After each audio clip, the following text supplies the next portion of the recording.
Hi, my name is Brenden Ku-mara-samy. I'm the founder of MasterTalk, which is a YouTube channel, a coaching practice designed to help execs, and I just stepped into the Vactor-Verse. I am Vactor, and this is the Vactor-Verse. Today, I have a very special guest who's going to be bringing a ton of value to everyone out there, so you're not going to want to miss this one. He is the founder of MasterTalk, an amazing public speaker. He's a professional. He's a master public speaker. Brenden Ku-mara-samy, YouTube phenomenon. I want to welcome him to the Vactor-Verse. Brenden, how are you doing today? Life is great, Vactor. I don't think I'm a phenom just yet, but hopefully one day we'll hold our breath and hopefully we'll get there.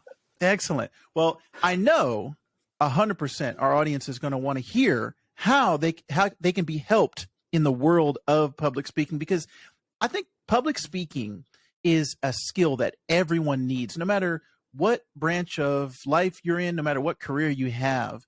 The art of public speaking is just something that I think helps everyone in the world, because communication is actually, you know what? I originally majored in communication in college and then I switched it later, but I've always kind of been in that mindset of I have to be a good communicator. I have to be a good speaker in order to get my ideas across to everyone out there. So I think, Brenden, you are the perfect guest to have in the Vactor-Verse. So thank you for joining me, first of all. Hey, the pleasure is absolutely mine, Vactor. It's great to be here. Excellent. I want to get right into your origin story, because you are a unique person to have on the Vactor-Verse, because for the most part, we've covered American comic books. And I want to let everyone know, first of all, I am a quarter Japanese. I have lived in Japan. I have a huge love for Japanese culture, but I've never talked about anime or manga on this show. And manga is just, for anyone who is confused or you did not know, manga is just Japanese comic books. That's all it is. You don't have to be intimidated by it. It's just a different style of comic book, a different style of storytelling. So I want you, Brenden, to let us know, how did you first pick up a manga? How did you first start watching anime? What's your origin story into these Japanese art forms? For sure, Vactor. So my origin story was actually the same as many people listening to this. It's just a lot of people, Vactor, they don't know that some of the things that they listened to as kids were based in Japanese media first. Yeah. So let me give you some examples. Like, obviously, I grew up on Pokemon cards, Pokemon games, Yu-Gi-Oh was a big thing, Beyblade, Bakuman. Like, these are like the staples in our childhood. But what I found out later is I always thought these shows were like American, because you watch them on English on like a Cartoon Network or a YTV or something, which is the Canadian version of that. But then later in life, I learned that these are actually Japanese originals, and that's how I learned about anime. So that's where the journey started. And then when I was 12 years old, I listened to, which to this day, by the way, is my favorite TV show of all time, which of course is Death Note. So I've probably watched Death Note like 5 times. I've read the manga twice. So nice. Yeah, definitely a fan. Have you checked out any of the live action adaptations that they've done? Yes, I've seen all the Japanese ones, and the English one made me vomit in my mouth for a week. And it's one of those rare moments in life, Vactor. You'll rarely catch me where I have an actual bad day. Like, I was pissed off. I wanted to beat the crap out of the director. It was an insult to the franchise. So please, if you want to watch Death Note, for crying out loud, go watch the original. You can even watch it in dubbed. Even I know a lot of manga fans, and they hate dubbed. Honestly, the dubbed version of Death Note is excellent. It's well done. But don't watch the American movie. My goodness, like, it's a joke. I'm 100% with you. I actually introduced my wife to Death Note, and she fell in love with the anime.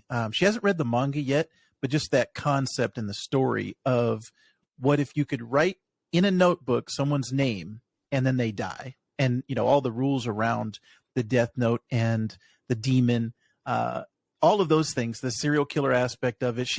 My wife is a huge true crime fan. She's huge into serial killers and understanding the psychology and everything. So Death Note was perfect for her. So that was fantastic for me as well. Once I was able to introduce her to that, so I had a great time. And actually, you made a great point about people not understanding that something is necessarily from Japan at first. I had kind of a weird introduction where my dad was in the military. We're in the Air Force, and living on living on an American Air Force base in Japan. And at the time, the Dragon Ball artwork was something that just immediately caught my eye. I was almost around 7 years old, and I was like, what is this? I saw the trading cards. I saw the anime. I saw, all the merchandise and the mangas in the stores when I go to the Japanese convenience stores and department stores. But at the time, this is late 80s, there was no English translation. There wasn't like it is today. So for me, all I had to go off of was the artwork, and I filled in the blanks. I made my own storyline. It wasn't until years later, and I was actually in college, and I was watching the Toonami and all the English translations of it, and I said, "Wait a minute, this is nothing like the storyline that I created in my mind." And I was like intrigued all over again, just from the actual artwork itself. So that was my manga origin story and anime origin story, and I'm still to this day huge Dragon Ball fan. But yeah, it's very interesting when you say that about how does someone originally see something, or how are they introduced to something that becomes kind of their native. Oh yeah, this was always that way. So I'm interested, as you have grown older from that time. You said you were 12 when you first encountered it? When I watched Death Note, yeah. Yes. How has that progressed? I know you're very busy these days with MasterTalk. And by the way, you're doing a fantastic job on MasterTalk. The YouTube channel is banging. I love it. I love everything that you're doing over there. But how has that kind of progressed as you've gotten older? Do you still find time for that from in your busy schedule? Absolutely, Vactor. So the one big thing that's changed is I don't read manga as much as I used to. So I mostly just read Death Note a few times, but anime for sure. Oh, I think for me, what it works out to now, because the problem with the one big con I'll give to anime is that there's a lot of misses. There's some big hits that are really, really good. Right. Like, for example, Attack on Titan. What was funny about that show was I was watching the first season, and I was in college. This was like a decade ago. And then 10 years later, the final part just came out like a few weeks ago. Oh, wow. But because it was taking so long, I kind of just stopped. So that's on my list. So I'm going to start all the way from the beginning, because I literally waited a decade. It's ridiculous. It's been 10 years. So I'm going to watch all of that start to finish. Last year, a couple of good ones. So I usually watch 2 or 3 a year, unless there's some really good ones. Like one that's off topic that I think your wife would love, though I would bet money that she's already seen it. It's the Netflix show called You. It's incredible. Yes. So good. It has nothing to do with anime, but that's more. Yeah. But the ones that are more related to anime, though, I watched Promise Neverland last year. That was really good. Okay. So basically, I don't want to spoil too much here. It's really good. Season 2 sucks, but Season 1 is mind-blowing. Nice. It's basically a story about how there's a bunch of kids who are being taken care of by a mother in an orphanage in the middle of nowhere, and there's these big walls that separate everyone. But you find out after episode 1 that it's not an orphanage, and I'll leave it at that. But anyways, It is wild. Okay. That one's good. Nice. I forgot what the English for even the Japanese one. I think it was called Boku Nachi ga Marani or something. It's like a 13-episode show about a guy who travels back in time, who has time travel capabilities. It's really short, and he finds out why some girl died, and it was pretty interesting. Okay. Yeah, I'm adding these to my list here. Yes. There you go. And I'm a huge time travel nut. Back to the Future is my favorite movie of all time. Anything that has time travel in it, I'm a sucker for that. So yeah, I need to check that out. Excellent, man. I love getting recommendations, no matter what it is: anime, manga, comic books. If somebody recommends something to me, I'm going to check it out and make sure that I spend some time on it.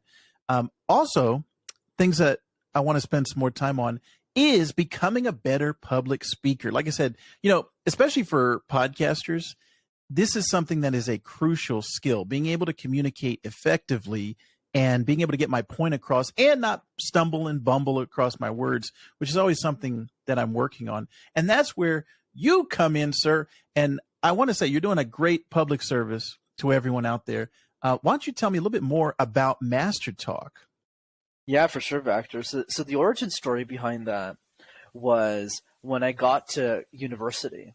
So prior to that, my life before university was League of Legends, anime, going out with karaoke with my Asian friends. That was kind of my life before Nice. that. But then when I got to university, I took life a little bit more seriously. So I watched a little bit less anime. I focused a lot more on my studies. I tried to get a job, though I'm still a sucker for it. And I studied accounting, which is really funny given what I do today. And then what happened was I started doing these things called case competitions, Vactor. Think of it like professional sports, but for nerds. So while other guys my age were playing baseball or rugby or basketball, I wasn't really one of those guys. So I did presentations competitively, and that's how I learned how to communicate. But then as I got older, I started coaching all the other students on how to speak, mostly for free because I didn't know it was a profession back then. And then I realized, yeah, that's ridiculous. And then I realized that a few years later, I just accidentally got really good at coaching people on how to speak. And that's what initially led to the YouTube channel, because I was like, oh, nobody's sharing this stuff for free. So I just started making videos in my mom's basement. It just turned to something I never could have imagined. Nice. That is perfect. And like I said, you're killing it on YouTube right now. How has that journey been for you? Because I'm a relatively new YouTuber. I've really only started posting stuff within the last year, but the YouTube grind has been kind of interesting for me. How's that journey been for you so far?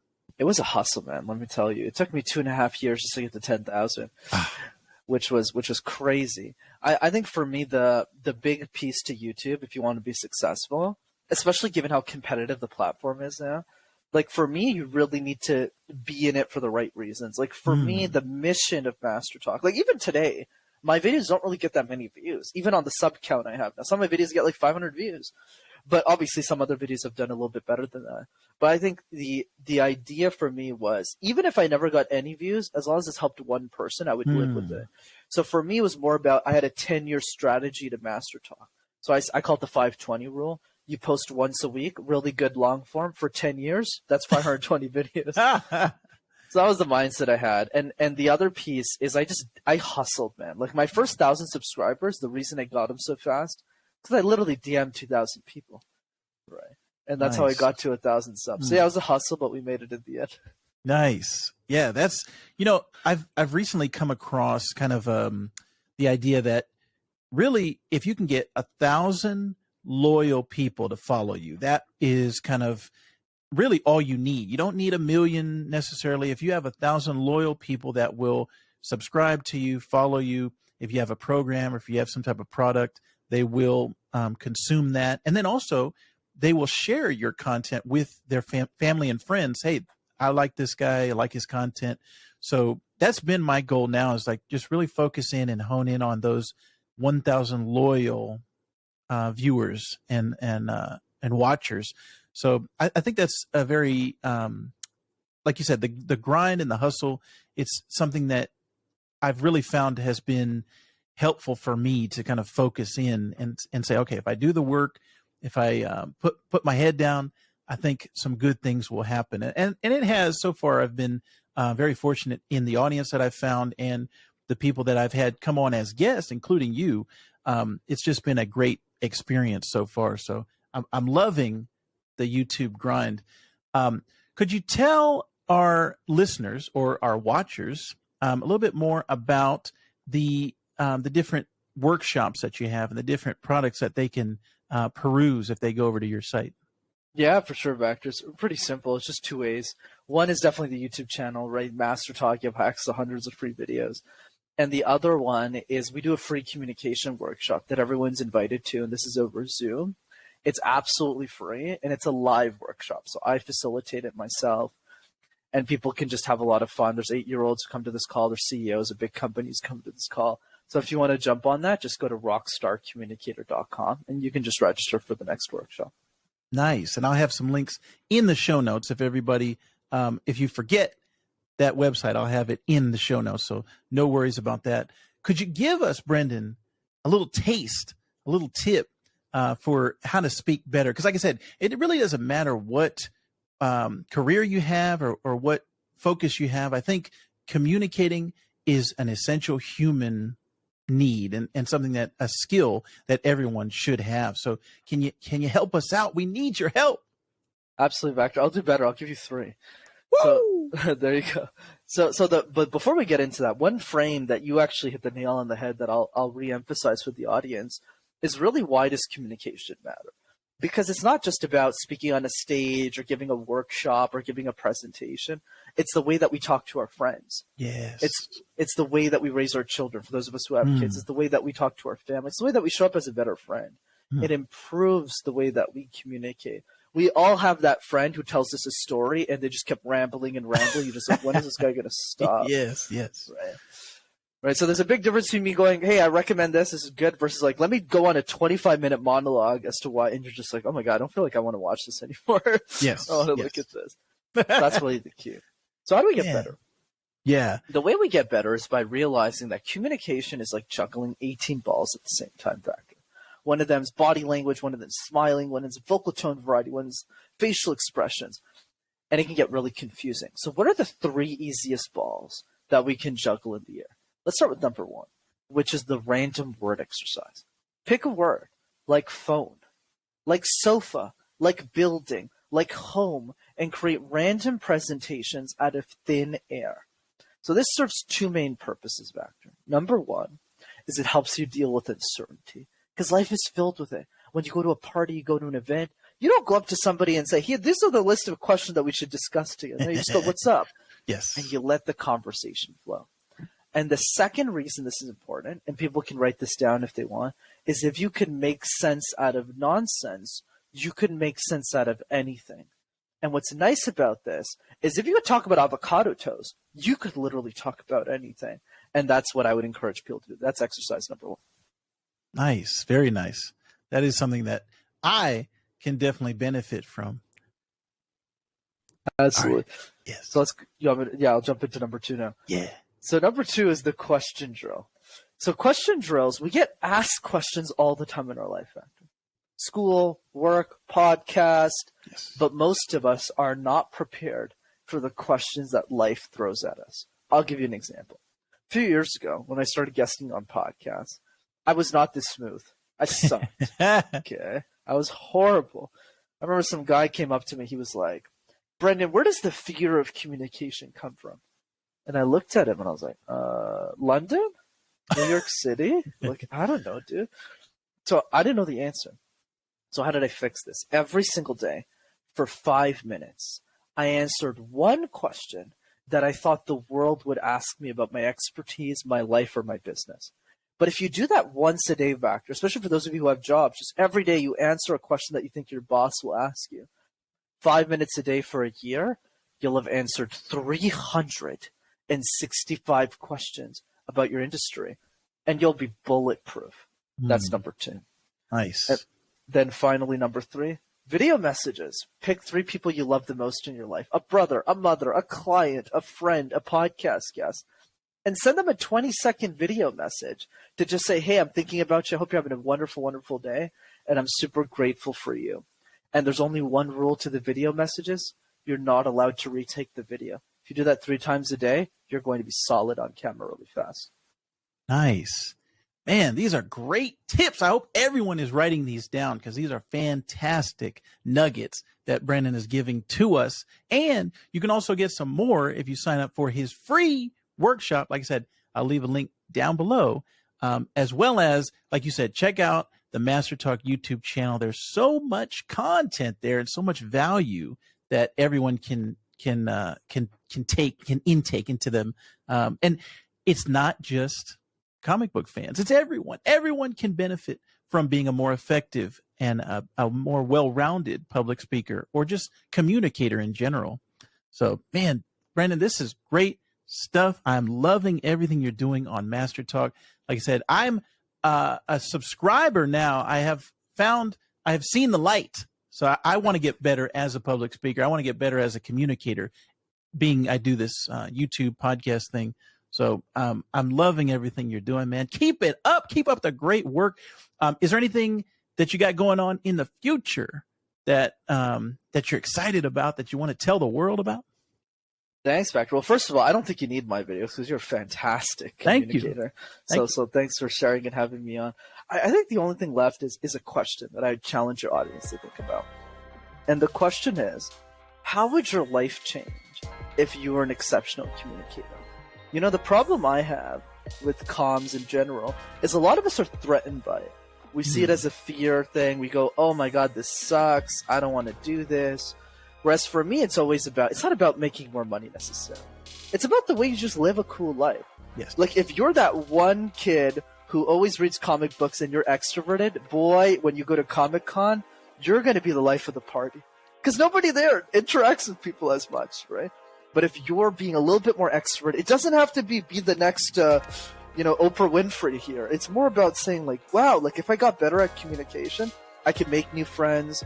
I could enjoy what life has to offer for me. So I encourage everyone to answer that question. How would your life change if you were an exceptional communicator? That's probably where I would go. Excellent. Man, Brenden, I cannot thank you enough for joining and giving all of this valuable content away for free. Didn't cost you anything, but you got some definitely amazing nuggets and tidbits on this episode of the Vactor-Verse. Everyone, like I said, all the links are down in the show notes. Go head over to MasterTalk, subscribe, check out his workshop. Brenden is doing some fantastic work. Sir, I applaud you. Thank you again for joining in the Vactor-Verse. And you're welcome back anytime. If you discover a new anime or manga, let me know, and I'll tell everyone on the Vactor-Verse. Thank you, sir. Thank you, my man.